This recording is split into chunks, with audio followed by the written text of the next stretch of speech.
మంచిర్యాల జిల్లా నిన్నల్ మండలంలో కొందరు కాంట్రాక్టర్లు అభివృద్ధి పేరిట అక్రమ మొరం దందాకు తెరలేపారు.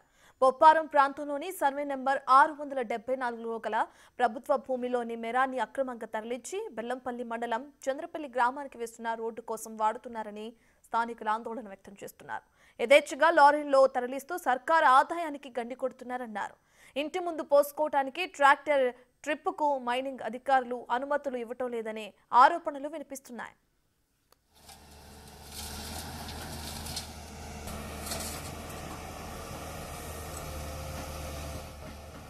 మొరం తరలింపు కోసం మొదట కాంట్రాక్టర్ నామమాత్రంగా రెవెన్యూ అధికారులను కలిసి అనుమతులు కావాలని అడిగారని, వారు ఆర్టీఓ కలెక్టర్ వద్ద అనుమతులు తీసుకోవాలని చెప్పారని తెలిసింది.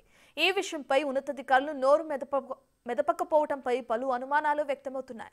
అక్రమంగా మొరం తరలిస్తున్నారంటూ అధికారులకు సమాచారం ఇచ్చినా ఫలితం లేకుండా పోయిందని స్థానికులు వాపోతున్నారు.